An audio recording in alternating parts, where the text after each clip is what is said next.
La justice est une si belle chose qu'on ne saurait trop cher l'acheter, disait Alain-René Lepage, qui est un romancier et dramaturge français. Excellence, Monsieur le Premier ministre, honorable député à l'Assemblée nationale, Monsieur le bâtonnier, Monsieur le Conseil de l'Ordre des avocats du Togo, représentant Madame le bâtonnier, Mesdames et Messieurs les représentants des partis politiques, Mesdames et Messieurs les représentants des associations de la société civile et des organisations de défense des droits de l'homme, chers confrères, chers consoeurs, Mesdames et Messieurs, distingués invités en vos grades, fonctions et qualités. Il est connu de tous que la communauté économique des États de l'Afrique de l'Ouest poursuit inlassablement le développement de tous les pays qui la composent. Et il est vrai aujourd'hui, et personne ne peut nous contester, qu'aucun développement durable ne saurait aujourd'hui se réaliser sans la protection, la garantie, la défense des droits de l'homme. Dans la communauté économique des États de l'Afrique de l'Ouest n'a pas voulu en être différent. C'est ainsi que l'institution communautaire a porté sur les fonds baptismaux depuis quelques années un organe judiciaire dénommé la Cour de justice de la communauté CEDEAO. La Cour de justice de la communauté CEDEAO est composée de 7 juges ayant son siège à Abuja, au Nigeria, et n'a donc, depuis un certain temps, cessé de faire couler beaucoup d'encre et beaucoup de salive. Et je disais tantôt, après quelques années de son existence. La juridiction communautaire a-t-elle tenu ses promesses? La Cour de justice de la communauté CEDEAO a-t-elle été à la hauteur de la noble et difficile tâche à elle confiée? A-t-elle comblé les attentes des justiciables de l'espace CEDEAO? Les avis divergent. En tout cas, pour l'éminent professeur Philippe Adam, celui qui étudie les droits fondamentaux ne peut se permettre d'être complaisant. Il doit décrire, montrer les forces comme les faiblesses, proposer peut-être des thèmes de réflexion, des solutions parfois. Nous ne saurons répondre à ces légitimes préoccupations sans nous sentir interpellés par les propos du professeur Philippe Adam. Ainsi, pour répondre à toutes ces interrogations, nous allons adopter une démarche binaire. Dans une première partie, nous allons étudier, donc aborder ce que nous allons appeler force, les atouts. Et dans une deuxième partie, nous allons nous attarder sur les faiblesses qui caractérisent cette cour. D'abord, en ce qui concerne les forces de la Cour de justice de la communauté CEDEAO, nous avons voulu les aborder en 2 sous-parties. D'abord sur le plan textuel et ensuite sur le plan pratique. Il faut noter que la Cour de justice de la communauté CEDEAO, de par son existence, crée une certaine force qui la caractérise. Parce que pour nous, le simple fait pour les États d'avoir pensé instaurer, instituer cette cour permet de régler beaucoup de choses. Et vous conviendrez avec moi que cette cour aujourd'hui, et comme nous l'avons dit tantôt, permet à beaucoup de citoyens de la sous-région de la saisir toutes les fois que leurs droits de l'homme sont violés, sont bafoués. Donc, à partir de ce moment, il n'y a aucune priorité de penser que cette Cour mérite d'être soutenue et mérite d'être accompagnée. Au niveau de cette Cour, et justement, c'est la deuxième force, il y a la possibilité de représentation des partis, que ce soit les requérants ou bien l'État poursuivi par les agents. Vous allez me demander c'est quoi les agents. Ça peut être un juriste, toute personne connaissant le droit, qui peut intervenir, représenter le requérant ou bien l'État. Et tenez-vous bien, cet agent, et justement c'est très important de le dire, peut être également assisté d'un avocat. Vous savez, l'avocat, il est là pour assister, pour représenter, défendre. Donc l'agent peut recourir au service de l'avocat. C'est une force.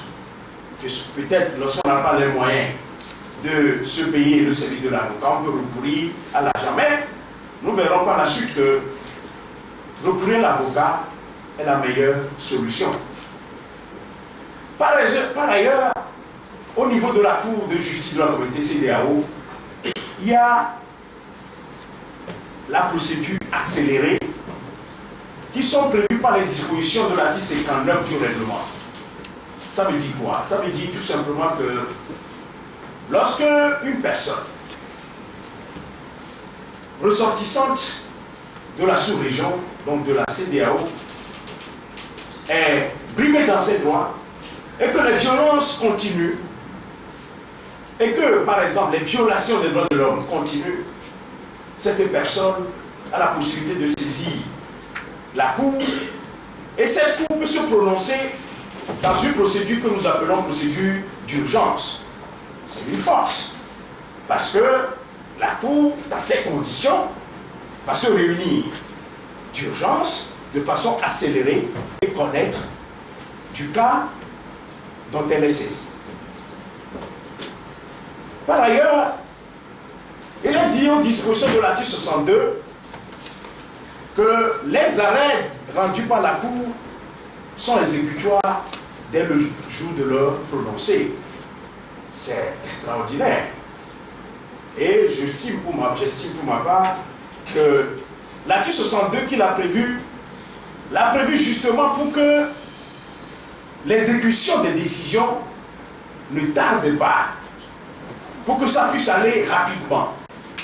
Et pour ma part, vous êtes d'accord avec moi que on ne peut pas ne pas emballer. Maintenant, sur le plan pratique, qu'est-ce que nous avons pu relever? Et c'est très important de le dire, c'est qu'à partir de l'arrêt Adidjatou, Mani Koreaou contre l'État du Niger, la Cour n'exige pas l'épuisement des voies de recours internes, comme on le fait, par exemple, au niveau de la Cour africaine des droits de l'homme et des peuples, et au-delà de l'Afrique, à la Cour européenne des droits de l'homme.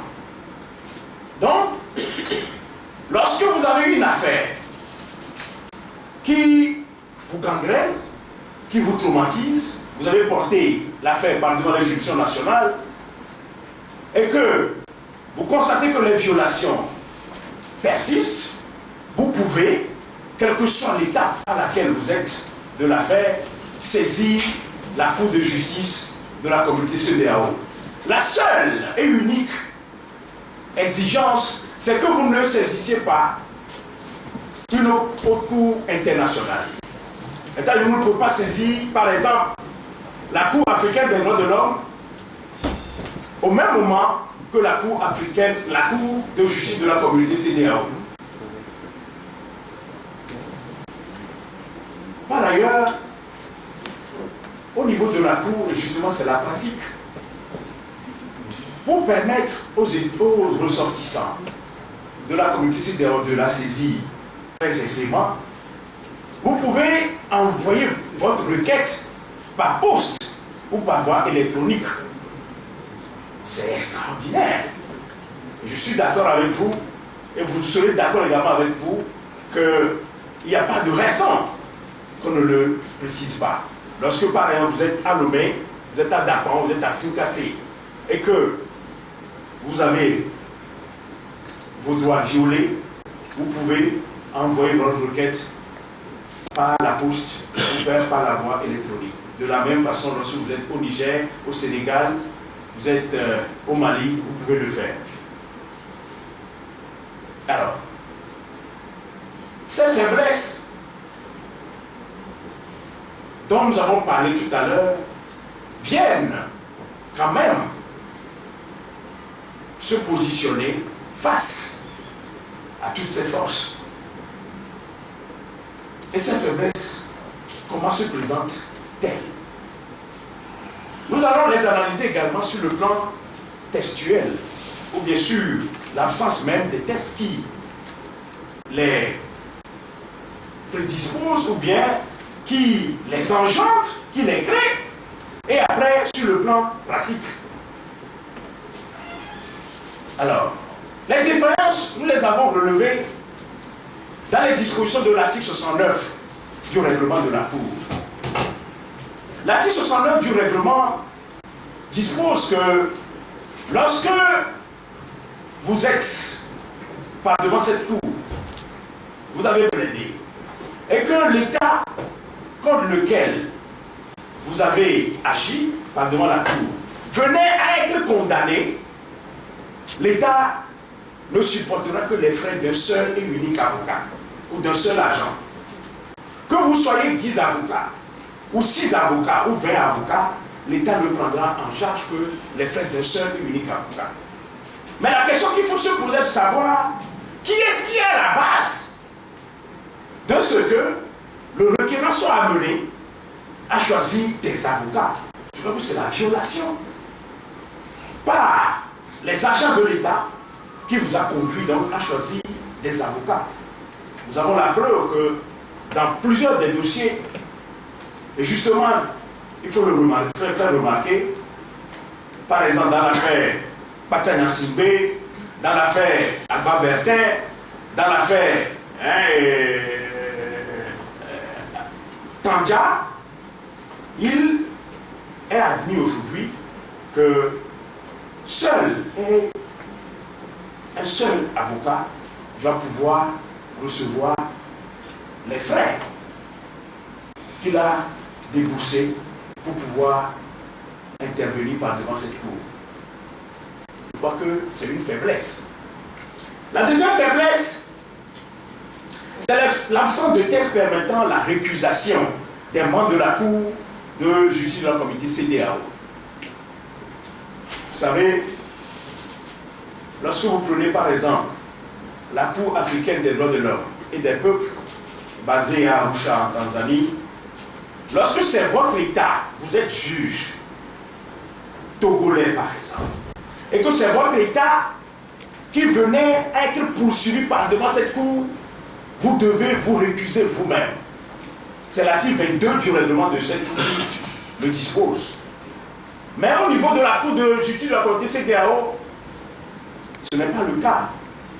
Et aucun texte ne prévoit la récusation ou le dessaisissement du juge. J'estime pour ma part que ce n'est pas bien, parce que quelle que soit l'indépendance et l'impartialité dont le juge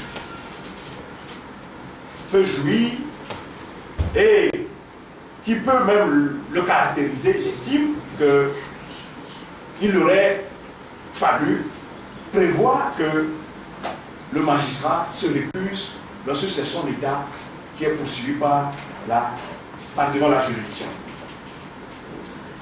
En dehors de ça, il y a un défaut de texte criard pouvant contraindre efficacement les États à l'exécution des arrêts rendus par la Cour de justice de la communauté CEDEAO. Nous avons la preuve. Vous savez, je parlerai de notre pays et également des autres pays. Il y a l'arrêt Ousmane Ngoy contre le Burkina, hein, lorsque le Burkina a été condamné à faire arrêter la violation des droits de l'homme, jusqu'à ce jour, rien n'a été fait. Même si quelque chose a été fait, c'est de façon partielle. Et j'estime pour ma part qu'il fallait faire en sorte qu'il y ait une disposition contraignante obligeant les États à s'exécuter dès le prononcé de la décision, telle que l'a prévu les dispositions de l'article 62 du règlement. Alors, nous parlerons également de ces faiblesses sur le plan pratique. Il y a quelque chose qui est extraordinaire, en même temps ridicule. Je crois que mes confrères, par exemple M. le bâtonnier Henri Comran, qui a pratiqué cette cour, Maître Ato Vincent, le conseiller Ato Vincent, qui ont pratiqué cette cour, doivent se rendre compte que lorsque vous allez à cette cour, les audiences commencent soit à 11h30, voire midi. Et pour nous, qui voulons que nous puissions aller en avant, c'est vrai qu'en Afrique, nous avons, excusez-moi de le dire, tout brut, nous avons la manie de ne pas être à l'heure. Et cela se ressent au niveau de cette cour. Moi, ça me fait très mal, c'est pourquoi j'en parle, pour faire en sorte, ce n'est pas une critique vaine, mais c'est pour faire améliorer les choses. Par ailleurs, il y a la durée des plaidoiries. La durée des plaidoiries, mes confrères ne me contesteront pas, c'est que vous soyez 10 ou 20, les juges se sont permis de vous accorder uniquement 30 minutes. C'est-à-dire, vous êtes 3 avocats, 6 avocats, nous avons eu à le vivre dans le dossier Patana Simbé, nous étions 6 avocats, on nous a donné uniquement 30 minutes pour plaider. Or, nous savons que dans ce dossier, il y a eu beaucoup d'écrits, beaucoup de pièces. Et on aurait dû donner la possibilité aux avocats de s'exprimer davantage à la barre, puisque l'avocat, c'est la parole. On ne peut pas nous refuser de parler. 30 minutes, j'estime pour ma part que c'est trop record. Et aussi, la difficulté liée à la clarté et à la précision des arrêts de la Cour de justice de la communauté CEDEAO. Nous avons vu que dans notre pays, il y a eu beaucoup d'arrêts qui ont été rendus par ces juridictions qui suscitent jusqu'à ce jour des interprétations, des interrogations. Alors que, et je pense que mes excellents confrères, qui sont d'ailleurs mes aînés dans cette salle, ne me démentiront pas lorsque je dis que lorsqu'on rend une décision, le dispositif doit être clair. Ça ne doit être sujet à aucune discussion, à aucune interprétation. Or, si vous prenez le dossier, je dis toujours, la charité bien ordonnée commence par soi-même. Le dossier des députés de l'ANC, renvoyé de l'hémicycle, mais j'estime qu'on aurait dû préciser autrement les choses. Et justement, c'est ça qui a fait que jusqu'à ce jour, l'arrêt n'a été que partiellement exécuté. C'est la même chose dans l'affaire Patana Simbé. Et pour nous, on ne peut pas passer ça sous silence, on doit le dire.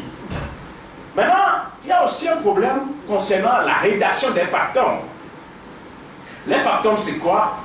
C'est la rédaction des faits. C'est-à-dire, on peut venir vider le délibéré sur le dispositif. Le dispositif, c'est en quelque sorte la décision définitive. Maintenant, les factums, c'est la rédaction des faits, des motifs et l'argument du juge.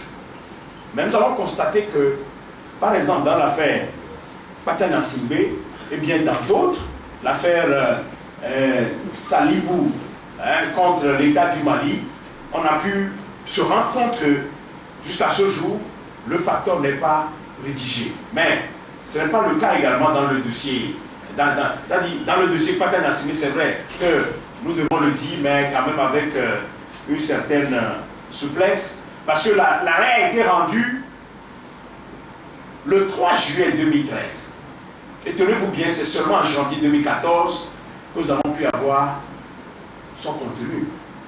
c'est vrai, ça a été vidé sur le dispositif. Pour notre part, nous pensons que avant de vider le délibéré, les juges doivent mettre à la disposition de tout ce qui compose la Cour ou bien la formation qui a rendu la décision, le contenu de l'arrêt, dans l'arrêt en entier. Par ailleurs, il y a des problèmes qui concernent la délivrance des expéditions. Ça rejoint la rédaction des factums.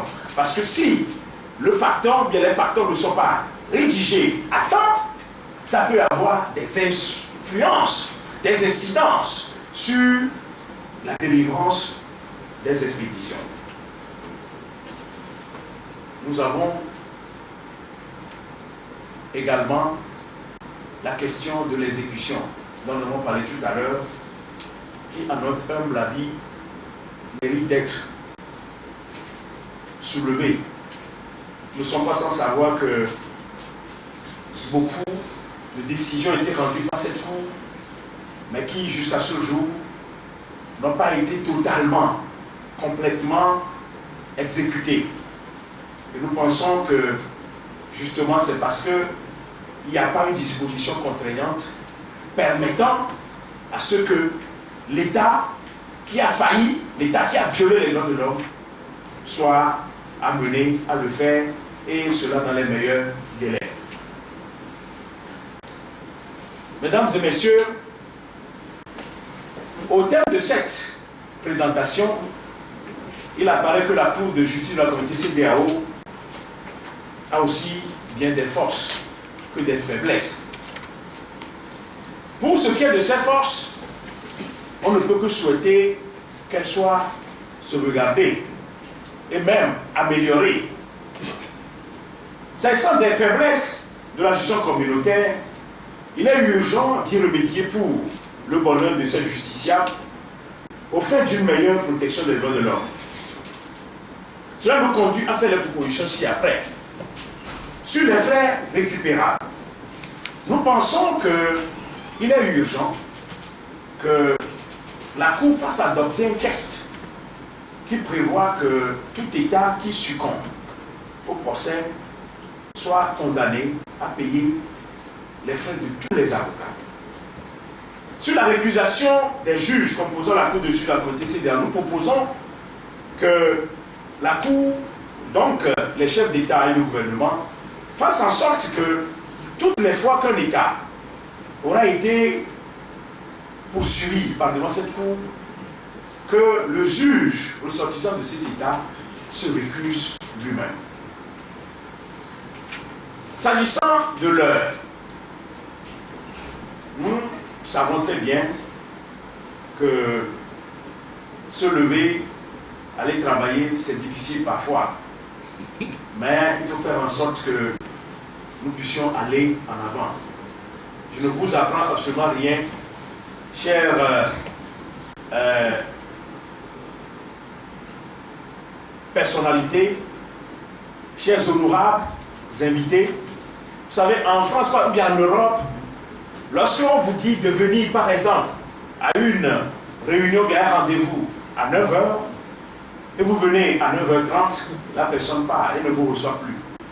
La seule possibilité, la seule faveur qu'on peut vous accorder, c'est qu'on peut vous attendre jusqu'à 9 h 15. Au-delà de 9 h 15, la personne part. Je pense pour ma part que nous devons faire en sorte que les avocats, leurs clients, soient respectés en tenant à l'heure l'audience ou bien à une heure convenable, raisonnable. Sur la clarté des décisions et la précision des décisions, nous disons que les États ont beaucoup fait, mais vous savez, ils doivent encore faire davantage. C'est très important. Et s'agissant des autres points, nous disons également que chacun d'entre nous, où qu'il soit, qui qu'il soit, doit faire en sorte que cette Cour qui a fait beaucoup parler d'elle ces derniers temps et qui est aujourd'hui le dernier rempart de tous les citoyens de la CEDEAO puisse améliorer ses prestations. Nous disons que tout ce que nous avons dit concernant les faiblesses, ce n'est pas pour affaiblir la Cour. Ce n'est pas pour l'affaiblir, mais c'est pour la mener à mieux faire. Nous savons que c'est de la contrariété des opinions. C'est à partir des critiques que la lumière jaillit. Il ne faut pas que les gens prennent ça pour des critiques inutiles, mais que nous soyons amenés à mieux faire. Distingués invités, en vos graves fonctions et qualités, je pense que le travail n'a peut-être pas pris en compte toutes vos attentes, n'a pas comblé toutes vos attentes. Et à partir de ce moment, vos remarques, suggestions, questions permettront de l'améliorer. Et nous nous reprocherons beaucoup de finir nos propos sans vous inviter à une sérieuse et profonde méditation de cette affirmation de l'un des rédacteurs de la Déclaration universelle des droits de l'homme. J'ai nommé Samuel Rolé Cassel. Il disait ceci: il n'y aura pas de paix dans le monde tant que les droits de l'homme seront violés en quelle partie de la planète. Je vous remercie.